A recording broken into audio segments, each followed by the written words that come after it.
When the South Tower of the World Trade Center collapsed on 9/11, every person still in the building was killed.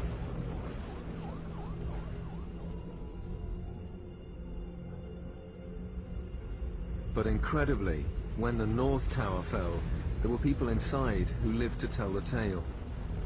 As the building disintegrated, it left a pocket of survival between the 1st and the 6th floors in Stairway B. The 14 people who happened to be there heard hundreds of floors falling on top of them. You could actually hear the floors hitting one another. Boom, boom, boom, boom. And I remember thinking to myself, I said, oh shit, this is it, we didn't make it. I rolled to a corner and basically went into a fetal position and just waited for the end. I thought I was going to be dead in a few seconds. And I remember feeling, I hope, you know, I hope this is fast. I pretty much saw my funeral, so everybody's at the wake, and my parents and family there. To survive this avalanche of 500,000 tons of steel and concrete seemed like a miracle. So how did they survive? And what does it feel like to be the ones that got away? This is the untold story of the most dramatic near-death experience in recent history, the miracle of Stairway B.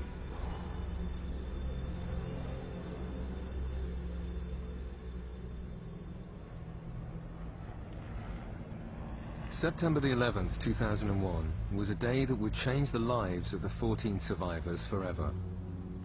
Their story begins with the chain of events that brought them to Stairway B. Most of them were there to save others as New York firemen. At 8:45 a.m., Lieutenant Mickey Cross was at his fire station on East 29th Street when he heard the first reports coming in of an extraordinary incident.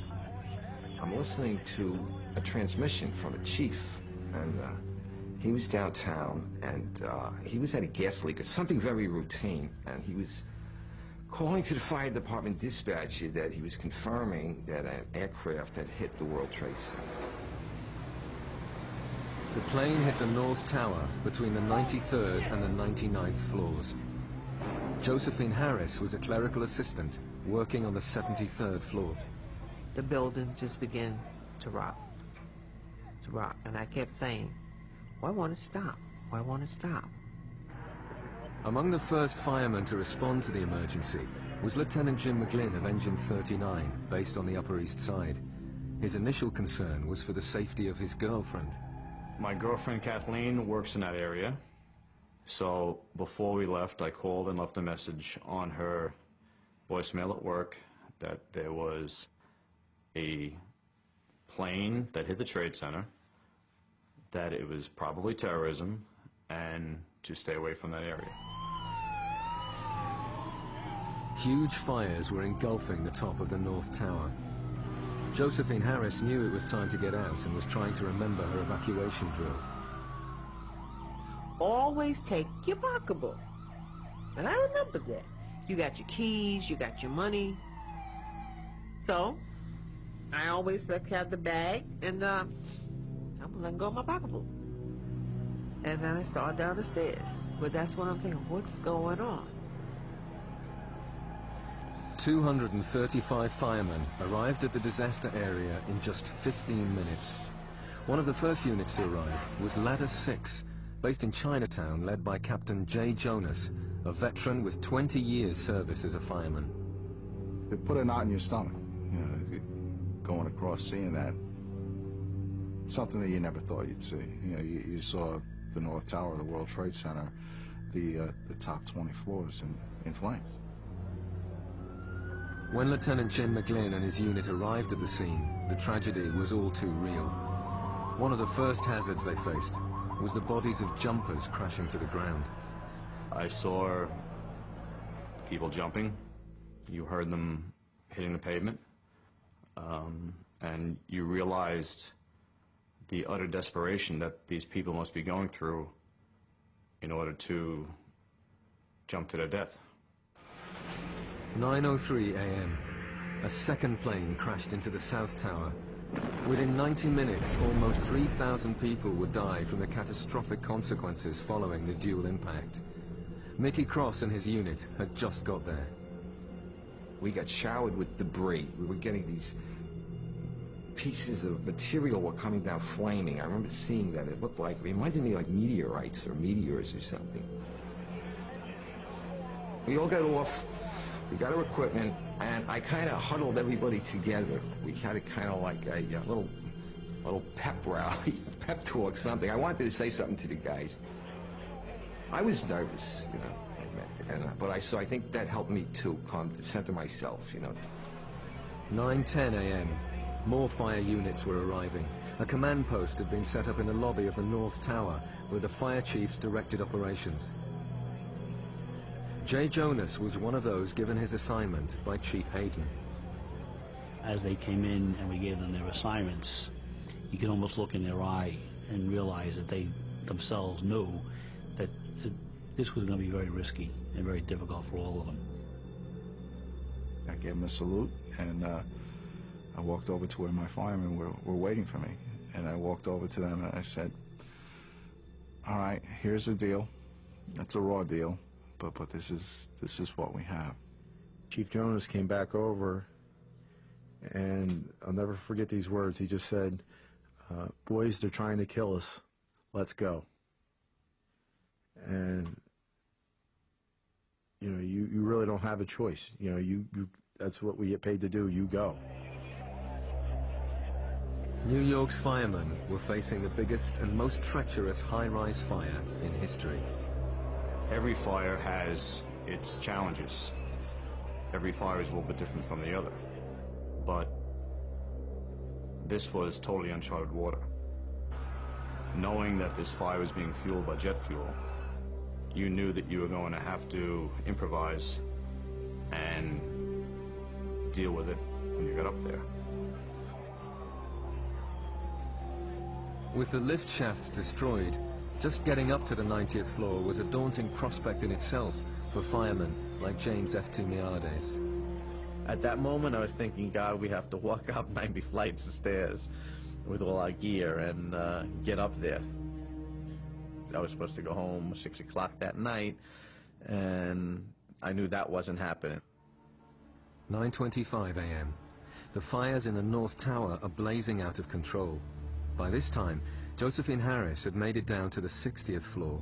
She suffered no injuries from the explosion, but was slowed down by an old injury to her leg. Around the 60th floor, I looked at the number. That's G, 60. And I stopped. Told myself, don't look at the number of floors anymore. And I didn't. And I kept going. While Josephine was heading down Stairway B, which ran through the building's central core, the firemen were on their way up. We stopped every 4 or 5 floors. We stopped, take a breather for a minute, and we kept telling people, just keep moving, just keep moving, just keep moving. And people kept saying, you know, God bless you, as we were going up. You know, be careful, God bless you. On the upper levels, the fires had reached temperatures of 1,300 degrees Fahrenheit, causing the steel framework supporting the Twin Towers to buckle. But the firemen were unaware how close the buildings were to collapsing. It took us about an hour to get to the 31st floor. And we were regrouping there, and at that time the building shook so violently that you couldn't stand up. Everybody had to hit the floor. What had caused the building to shake so violently was the collapse of the South Tower beside it. However, the firemen inside the North Tower were unsure what had just happened. Many of their radios weren't working, and the huge dust clouds made it almost impossible to see anything outside. I thought the elevators may have been coming down the shafts. Maybe they cut loose and they were coming down the shafts, and I was right near the open shaft, so I was a little concerned about being sucked into the shaft. I'm thinking if the elevator's coming down, it's going to create a vacuum and I could be pulled. You know, this is what was going through my mind. In the back of my mind, I thought that a piece of our building had fallen off. So I looked at Billy Burke. I said, all right, Billy, you go check the south windows. I'll go check the north windows. We'll see what we can see. I couldn't see anything. All I saw was the white dust pressed against the glass. I looked at Billy Burke, and I asked him, is that what I thought it was? Thinking he'd say that part of our building collapsed. And he just looked at me with a straight face. And he said, the South Tower's just collapsed. It was a disaster on an unimaginable scale. The streets around the World Trade Center had been engulfed with debris and dust, leaving the command structure of the fire department in tatters. It was now only a matter of time before the North Tower would also fall. I knew what kind of danger we were in. The time wasn't on our side anymore, that we were going to be lucky if we got out of here alive. So I looked at my guys and I says, all right, guys, if that one can go, this one can go. It's time for us to get out of here. But time had run out.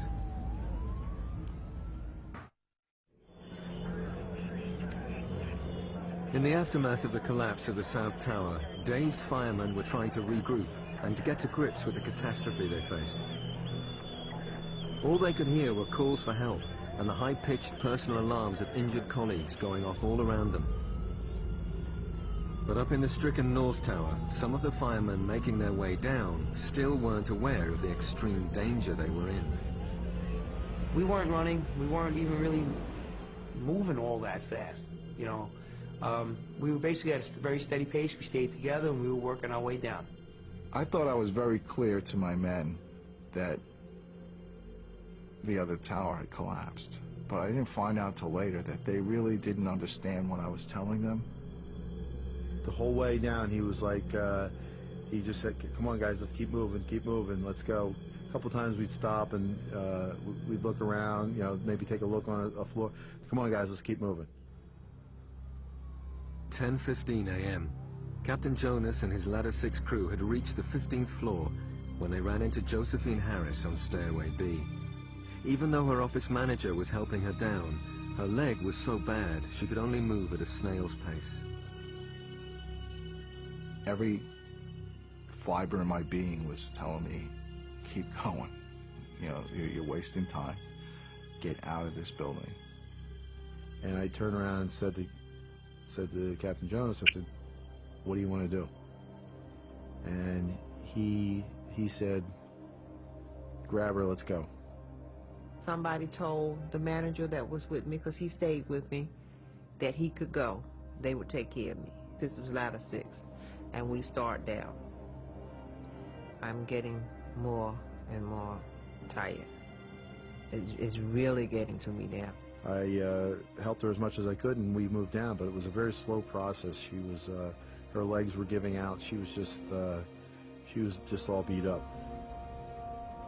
I'll be behind Billy Butler, and I said, Billy, can you move a little faster? And my speech would be slower and more deliberate. Inside, I'm screaming. We got to get out of this building. We got to move faster. We got to move faster. So we're not going to make it. It was 10:24 a.m., 25 minutes after the collapse of the South Tower. Captain J. Jonas and Ladder 6 had helped Josephine down to the 4th floor. Then they ground to a halt. Once we got to the 4th floor, Josephine Harris couldn't stand up anymore. And she told us to leave her. We weren't going to leave her. And I'm really, really tired now. And I think I said something to them like, leave me. I want to sit down, because I wanted to sit down. And they could just leave me. It's that clock ticking that, you know, we don't have any time. You know, every second that passes by is a second closer to us not making it out of here. It was this decision to stay with Josephine that saved them, as it meant they were in the only place on Stairway B where it would be possible to survive the imminent collapse. In the lobby, as others ran for their lives, Lieutenant Jim McGlynn knew one of his colleagues was still on the stairway. He decided to run back to rescue his friend. I told the guys, I said, all right, you guys stay right here. I'm going to walk in and see if we can go back and find John. So I walked back into the stairwell and walked up a couple of flights. But James Eftimiades and the other crew members disobeyed Jim's order. They joined in the rescue mission, following him into the stairway that would save them all. As soon as I got into the stairwell, you heard creaking of metal, and you just knew that the building was coming down. It was so loud. That's when the building began to shake again. And you knew exactly what was going on this time, there was no doubt, because you heard the floors landing one on top of the other. You could actually hear the floors hitting one another. Boom, boom, boom, boom. And as it fell, it got faster. Every time a floor hit another floor, it would not only make a noise, but it would cause tremendous vibration. So we're being bounced up and down off the floor, hearing this collapse coming closer and closer. Mickey Cross was caught on the second floor. My helmet started flying off my head. I had forgotten to snap my helmet. So I grabbed my helmet. I guess instinctually I just pulled myself down into the corner. The collapse of the North Tower created a massive rush of air. I was blown down 6 stories down to the first floor, and all I can remember while I was being blown down was, oh my God, oh my God, oh my God. There wasn't any time to think about anything. The 110-story tower disintegrated in just 10 seconds. It was that fast, yet for me it was kind of slow motion too at the same time. And I remember thinking to myself, I said, oh shit, this is it, we didn't make it.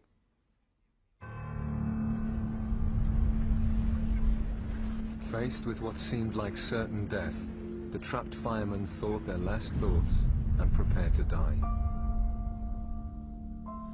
In those 10 seconds, I was like, well, I'm 33. What have I done with my life? Worked almost all the time. My wife is going to, be a widow now. And I pretty much saw myself. Pretty much saw my funeral. I saw everybody at the wake at my funeral, and my parents and family there. You think about everything, I guess, that you haven't done in your life. And you realize that, is this it? Are you going to make it out of here? And I was just too young, and I have too much more to do with my life than for this to be it.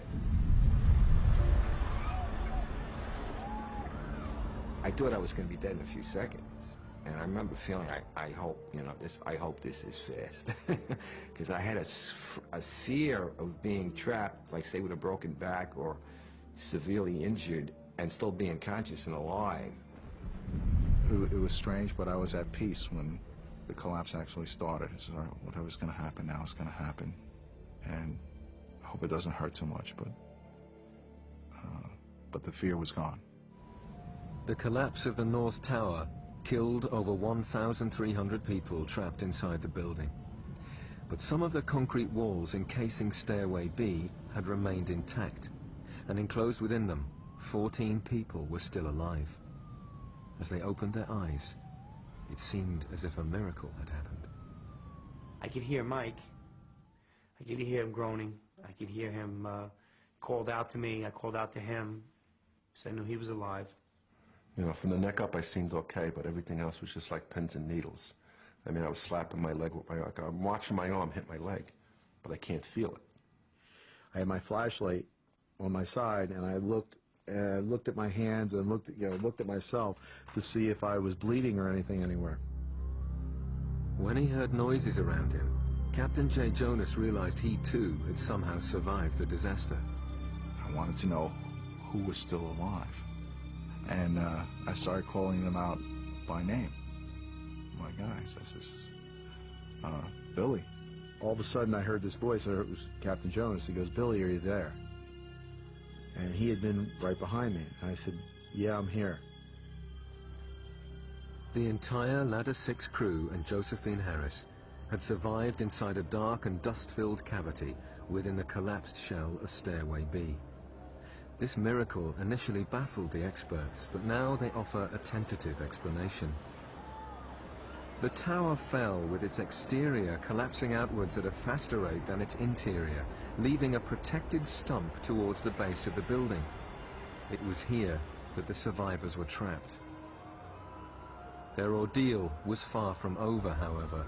When the tower fell, the man who was to play a vital role in their rescue had just arrived on the scene. He was Lieutenant Glenn Rohan of Ladder 43. We look back, and here comes this huge cloud. And we ducked in this little alleyway, and the cloud just went flying past us.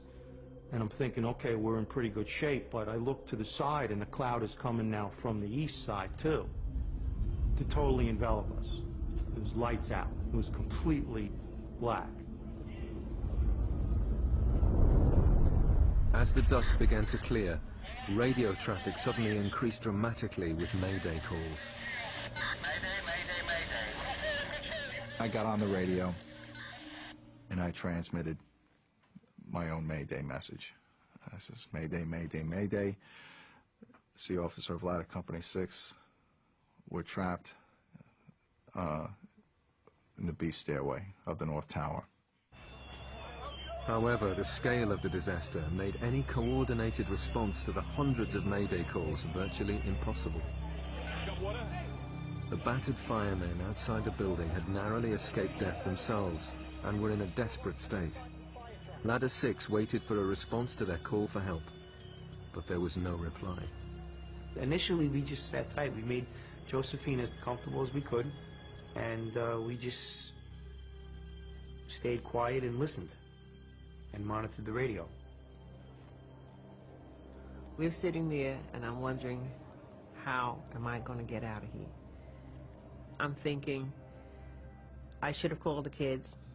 It's been about 2 weeks. Then it goes back to, how are they going to get me out of here? Also trapped further down in Stairway B was Lieutenant Jim McGlynn and his crew. My concern was the rest of this building is coming down, and we have a limited amount of time to get out of here. So I looked around at the building and was trying to find other ways out. Lieutenant McGlynn was talking to us, and he's like, guys, can you see my light?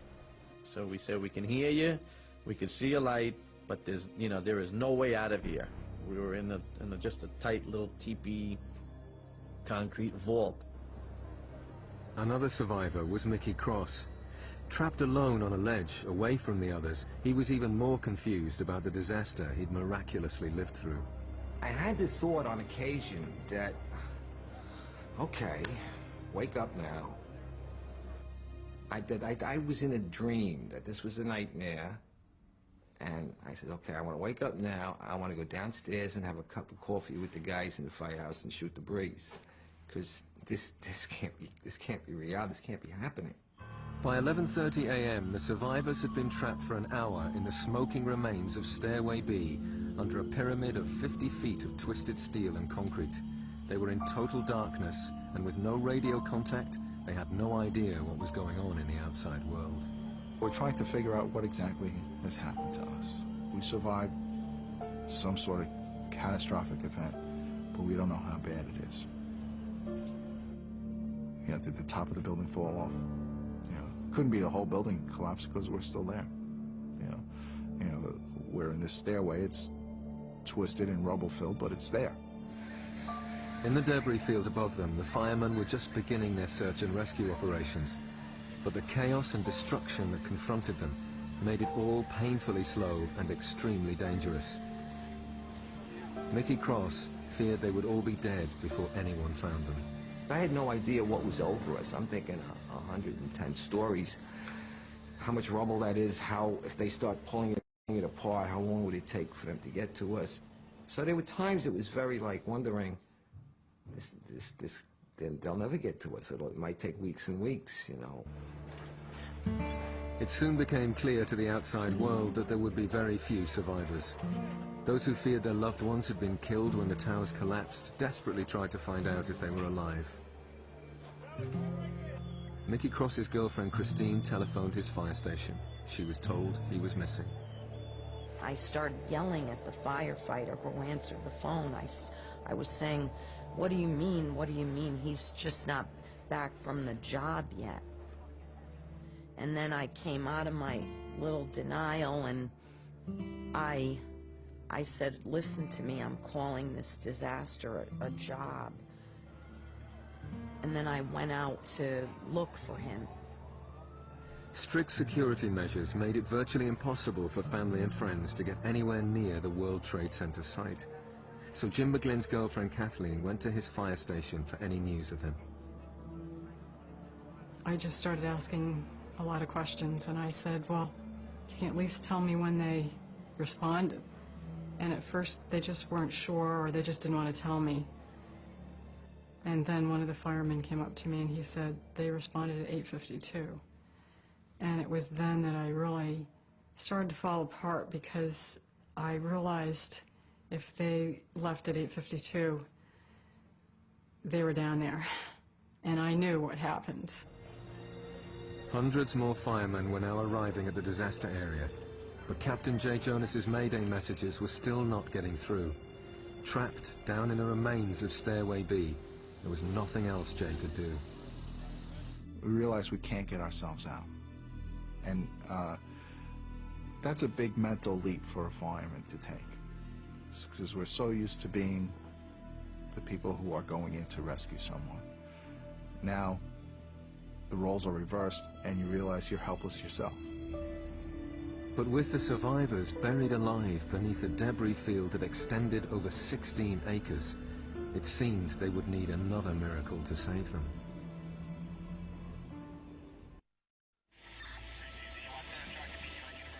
It was midday on 9/11, and in the chaos and confusion, Captain Jay Jonas's Mayday messages were still not being received.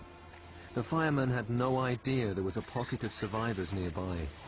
Then Jay again tries to make radio contact. Unexpectedly, this time his call is picked up. One of the officers coordinating rescue operations is Chief Nick Visconti. He responds to Jay Jonas's Mayday call.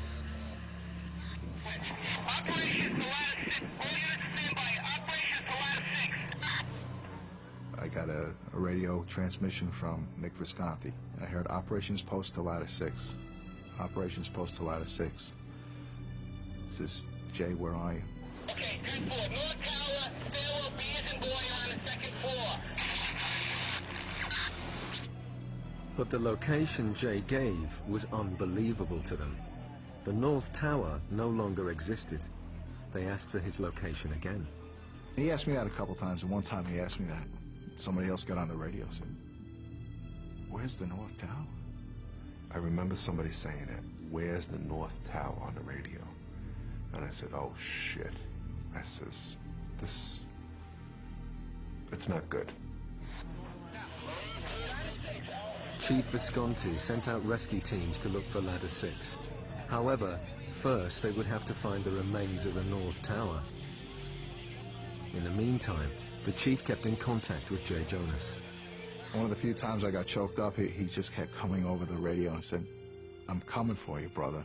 I'm coming for you." News that the firemen of Ladder 6 had survived the collapse of the North Tower got through to Jay's wife, Judy, but she was told they were still trapped.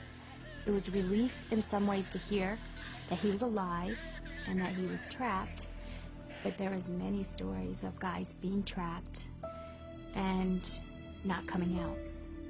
So trapped is not a great word for a fireman's wife, but he was alive. There was no news at all, however, about most of the missing firemen. Chief Hayden, who was coordinating search and rescue operations, had the painful job of answering questions from next of kin. There were many men that I know and work with coming up to me and asking me, you know, "Pete, Chief, have you seen my son?" And son's coming up, you know, "Chief, have you seen my father?" And it was a very difficult time to look them in the eye, and knowing full well that most likely their son or their father had been killed. By 1:30 p.m., the firemen had now been buried in Stairway B for 3 hours. I started to freak internally. I never voiced anything, but inside, I was freaking out, and I wanted to get out of there, you know. And but I started to look around, and everybody else was calm, Josephine was calm, so I started to talk to myself to calm myself down. Glenn Rowan and his Ladder 43 crew were one of the first rescue teams sent out to try and find the Stairway B survivors. We're walking across this debris field, and it was pretty hazardous area to be. And I'm like, God, dear God, I just said to myself, this was the first time I said, you know, just, you know, keep my guys safe. You know, this is dangerous. This is very dangerous. Nearby, Josephine felt helpless but remained calm and composed. I remember one time saying to God, if you get me out of here, I'll never ask for anything again. And I said, nope, I'm not going to say that. The next thing the survivors remember is that down in the depths of Stairway B, the dust lifted, and it was as if another miracle had happened. All of a sudden, a ray of sunshine hit the stairway. You know, you're looking at it, you're in this darkness, and then all of a sudden a ray of sunshine hits the floor. I said, where's that coming from? It was just clearly sunlight. Maybe it was about 12 inches wide, and it was all peppered with this dirt and debris and running through it. But it was the most beautiful sight in the world. It was almost hard to believe, this sunlight coming. I mean, this is a 110-story building fell down right on top of us, and I'm on the third floor looking at sunlight. The hole letting in the sunlight proved to be the way out of Stairway B. The first trapped fireman to emerge through the hole set up a rope, and some of the survivors began to climb out. The others were still trapped beneath the wreckage. Somebody goes, there's a fireman. And sure enough, we looked out through this hole, and there was a fireman. He goes, how close are you? And I just said, I'm going to scream. And I screamed at the top of my lungs, probably to let out some emotion. And he said, oh, okay, I got you. You're right over there. I could just see them starting to come out of the hole. This incredible area, and then I can't believe there's people walking out of this spot. It's just so dangerous. And where did they come from? Where were they? After being buried for over 4 hours, the firemen were astonished by the scale of the devastation surrounding them. I looked around and I couldn't believe what I was seeing. You know, all I could see is fire and smoke and twisted debris. And it looked like we had just been hit by a nuclear bomb. Yeah, I says, wow, I can't believe I survived this. The first rescued fireman set off across the treacherous debris field with one of the Ladder 43 crew leading the way. Meanwhile, Glenn Rowan climbed down into Stairway B to look after Josephine and the other survivors who were still trapped inside. I remember seeing him come down, and he's on a rope. How are they going to get me out of here on a rope? You look around, the place, it's totally disaster. I said to Josephine, you're okay, you're going to be fine. We have more people coming and more equipment. We'll get you out of here safely. Having put Josephine at ease, Glenn Rowan then turned his attention to Jim McGlynn, who wouldn't leave without 2 of his crew members who were trapped below him in a narrow void. I said, okay, great, Glenn. What do you have with you? Do you have a rescue? Do you have a squad? Who's with you? And he says, at the moment, it's just me. And I said, okay, well, we have a problem. You can just hear the disappointment in his voice. He's like, oh, we're going to be here so much, you know, how are we going to get my guys out? We got to get my guys out. While Glenn Rowan went to work digging out the 2 trapped firemen, the battered survivors who had been rescued from Stairway B now faced a new ordeal. They had to make their way across a debris field made up of mountains of rubble and deep voids in the ruins of the World Trade Center. There was no solid footing there. This was just twisted, bent up beams. Some were cut, there was sharp edges, but there was nothing solid. After an hour of relentless effort, Glenn Rowan and his crew managed to dig out the last 2 remaining firemen of Ladder 39 from the void where they had been trapped. All 14 survivors from Stairway B were now free from the building, but they still had to make it to safe ground. Mike Meldrum's back was injured, and he was very unstable on his feet. He feared he wouldn't be able to make it through the 16-acre debris field, littered with 30-foot-high hills of broken beams and shifting masonry.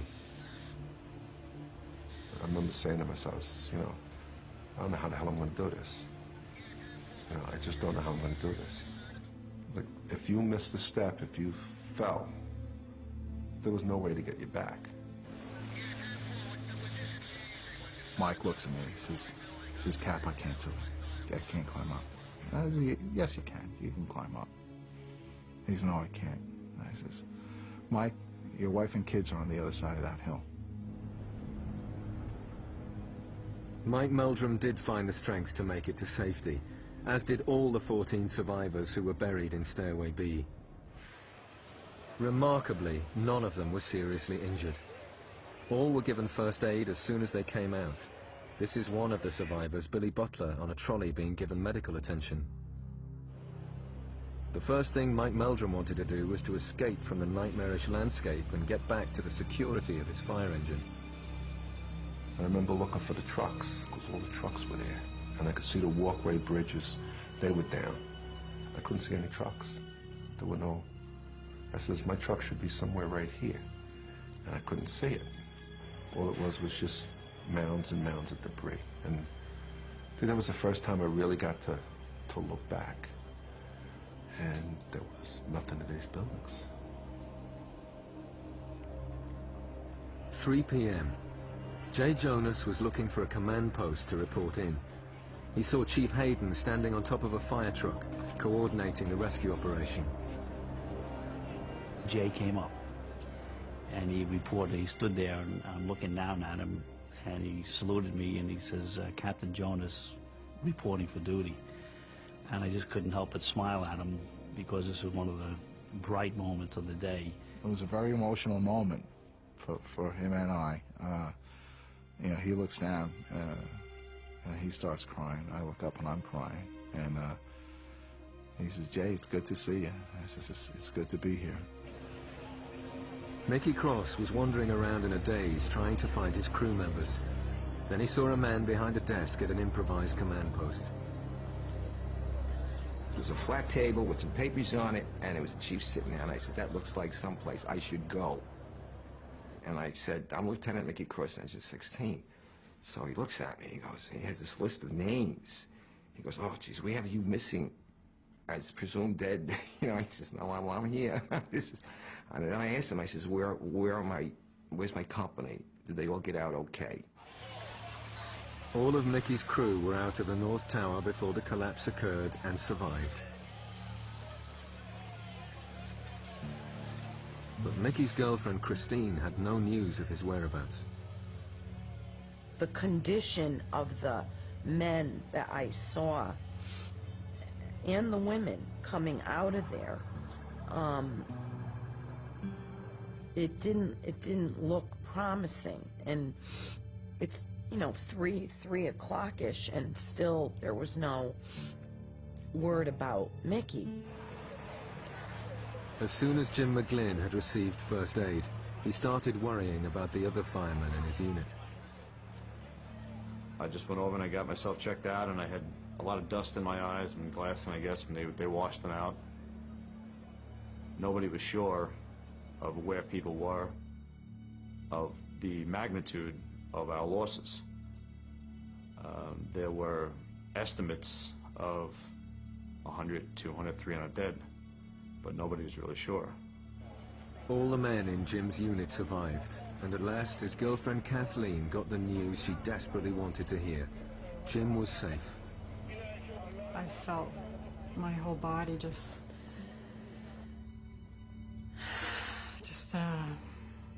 feel relieved. And I just said my prayers of thanks. James F. Tamiade suffered severe breathing problems. He was given emergency treatment, then taken to hospital. Before he went, he managed to speak to his wife. I called my wife. I said, it's me. I just want you to know I'm okay. I gotta go. Call my mom. Let her know I'm okay. So she says okay. There was relief and euphoria at having survived against all the odds. But there would be a price to pay for those who owed their life to the miracle of Stairway B.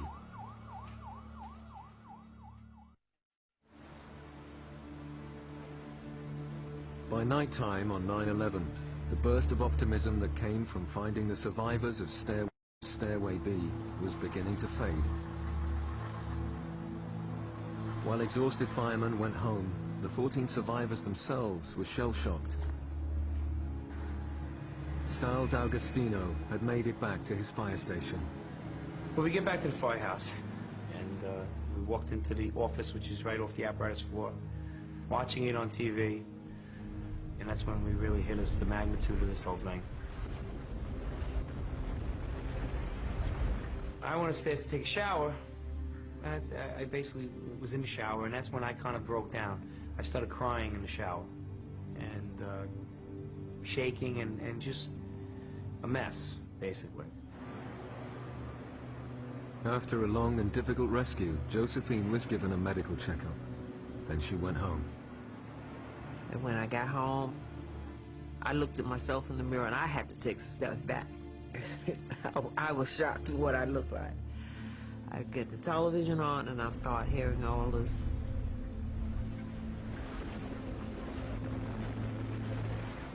And I lost it. I just lost it right there in the middle of the floor. Just unbelievable. For hours, Mickey Cross aimlessly wandered the streets before returning to his fire station in the evening, where he was reunited with his girlfriend, Christine. Me and Christine, we walked to my apartment, and I must have fallen asleep. I don't remember the rest of the night. She says I was yelling in my sleep that night. I don't recall. Mick shook like a leaf and screamed all night long in his sleep. He has no recollection of it. You couldn't go near him. It was like he was going to snap like a tree branch. As the night wore on, Glenn Rowan and his unit eventually went home exhausted. I wanted to see everyone. I wanted to hold my wife. I wanted to see my kids. They were all sleeping, of course, but I just wanted to spend some time in their rooms, just being so fortunate that I was able to do this. And so many of our guys aren't going to be able to do it tonight. However, for the 14 who survived inside the collapsing North Tower, it was very difficult to return to everyday life. Very soon, the trauma of their near-death experience came back to haunt them. About 3 days later, I woke up at 3 o'clock in the morning, uncontrollably shaking. My wife was going to call an ambulance for me, but I convinced her somehow not to do that. And evidently it took 3 days for all the adrenaline to come out of my body, and then I started feeling everything. The emotion, the pain in my leg and my back, it all came out about 3 days later. The survivors dealt with the emotional fallout of 9/11 in the most unexpected and extraordinary ways. Mickey Cross asked to be assigned to search and rescue operations. Immediately going back to the scene of his worst nightmare proved to be terrifying, but therapeutic. We were approaching the World Trade Center, coming down West Street, and I was sitting in the front of the bus in the first seat, and I'm looking at the Trade Center, and I saw all the smoke, and the structures were up, and the burning, it was like an orange glow. And that was the first time I got scared, and I remember thinking, what the heck am I doing coming down here? And after a while, I just got used to it. I got over that uncomfortable feeling. I wanted to do my part, you know, to help fix this thing. And it wasn't just finding firefighters. Of course, I'm a firefighter. It was just finding the people. The remains of several hundred people were recovered from Ground Zero and ceremonially buried. But there was no trace left at all of over 1,500 who died. For those who had cheated death in Stairway B, there were mixed emotions, and few could escape the agonies of survivors' guilt. The effect it had on me initially was very euphoric feeling. I mean, it's kind of hard to explain. There was a euphoric feeling about being alive, and then there was also a lot of guilt and depression about being alive. You know, at one point, you know, you want to jump up and down and let everybody know you're alive. The other point is, a lot of good guys didn't make it. A lot of civilians got killed, and who am I to say anything? So, you know, initially I didn't want to talk to anybody about it. Then came the soul searching. The survivors tried to make sense of every move they made that morning, and every decision that led them to the lower levels of Stairway B, where they lived whilst all others around them died. There were several points in the day that we could have taken a different turn, and it would have been catastrophic for us. I wish I knew, you know, I wish I could say that I knew all the decisions I were making were the right decisions, and that's not true. Josephine believes it truly was a miracle, and that she was intended to be there that day. That morning I had said to myself, oh, my stomach hurts. And I told myself, Josephine, get an Alka-Seltzer and go to work. And I forgot all about the stomach ache and everything and went on to work. I was supposed to be there, because if they were going at their pace, if I was going at their pace, we wouldn't be here. Stopping to save Josephine Harris, that was really a major decision for us, for me and my guys, and for her too. If we didn't stop to save her, where would we have been? The firemen who survived have told their story to bear witness to the courage of their colleagues. 343 died on 9/11. It was the darkest day in the history of New York's fire department. The miracle of Stairway B is remembered as a moment of hope amidst the tragedy of that day. There probably isn't one of us in the group that couldn't rattle off 30 or 40 names of guys that they knew, that they had a couple of beers with, that they went to fires with, that we lost that day. You know, and it's something that we don't want to forget. We're not going to forget it.